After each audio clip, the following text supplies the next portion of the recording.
Ang magkaduo namang sina Ralph at Will, diskarte sa paparating na challenge ang pinag-uusapan. Ano naisip ko? I mean, ako sa atin, confident naman ako sa kahit yung time-based na ping. Yung sa atin lang, feeling ko usually tayo may warm-up period pa. Yeah. For few minutes talaga, as in tansyahan, tapos kung kuha na, Dire-dire. tayo marangkal. Let's see if we have the luxury of that time today. But if not, no choice. Game na. Maya-maya, isang hudyat ang natanggap ng mga housemates. Housemates, kunin ang gamit sa storage room at magbihis na. Ha? Nung nakita na namin yung mga damit, yung mga t-shirts namin, parang, let's go! Let's do this! Tapusin na yan! Tara guys! Agad na ngang nagpalit at naghanda ang mga housemates maliban kina Charlie at Isnir. Let's go boys! Galingan niyo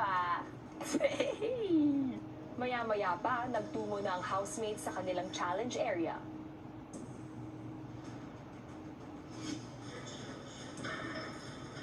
Sobrang na-excite po ako, kuya, kasi we really have been preparing for this, kuya, and parang masasabi namin na ready na kami, excited na kami, gusto na namin to gawin yung challenge na to, kuya. May konting kaba pero honestly, wala na talaga ang panahon pa para kabahan. Papakita mo talaga or ibibigay mo talaga yung best mo, kuya. Ito na talaga yung araw na to. Big jump, tapos ilang chances lang, 3. So sabi ko talaga, kailangan makuha ko today. Gusto po namin may panalo talaga. Gusto po namin na manalo para mapabilang po sa Big Four kasi ito po talaga yung isa at pinaka inaasam-asam po namin. Ilang saglit pa ay nagsimula na ang anunsyo ni Kuya. Final duos, Asver, Brecca, Dusby, at Robbie. Dumating na ang takdang panahon para sa inyong Big Jump Challenge. Gaya ng aking sinabi, inaasahan kong gagawin ninyo ang lahat ng inyong makakaya sa hamong ito.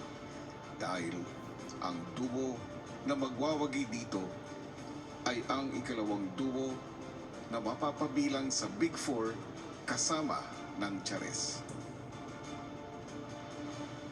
Para sa unang Big Jump Challenge, ang bawat isang duo ay kailangan itawid ang 20 piraso ng puzzle blocks, one at a time mula sa starting point hanggang sa dulo gamit ang block holder. Ang block holder ay may 2 tali sa magkabilang dulo na hahawakan at hihilahin ng magkaduo. Ang bawat tali ay hahawakan ng tig-isang miyembro ng duo.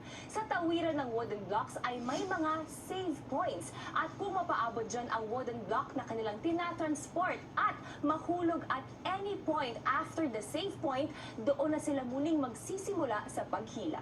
Matapos maitawid ang lahat ng 20 puzzle pieces, doon palang bubuuin ng duo ang puzzle sa kanilang building area. Ang bawat duo ay merong ding isang 10-minute freeze power. Kapag ginamit ito ng isang duo, titigil ang lahat sa kanilang ginagawa at ang maaari lang magpatuloy ng task ay ang gumamit ng freeze power. Kapag tingin ng isang duo ay tapos na nila ang puzzle, itataas lamang nila ang kanilang mga kamay para ma-check ni Kuya kung tama ang kanilang ginawa. Ang duo na unang makakabuo ng larawan sa puzzle ang siyang magwawagi sa challenge na ito at ang ikalawang duo na mapapabilang sa Big Four. Final duos, get ready. Right now, when we're one step closer to the Big Four, parang nandun na kami. It's right there. Wala, kuya. Habang malapit na po kami sa pagtungtong sa pangarap namin, mas lalo po kaming kinakabahan. Get set. Napaka-importante po sa akin na makabalik ako dito to prove something. To prove na tama nga po na pinabalik ako dito sa bahay na hindi sila nagkamali, na deserving po ako para sa spot na to. Ilalaban na talaga namin siya. Gusto namin ipatunayan na kaya namin. Go!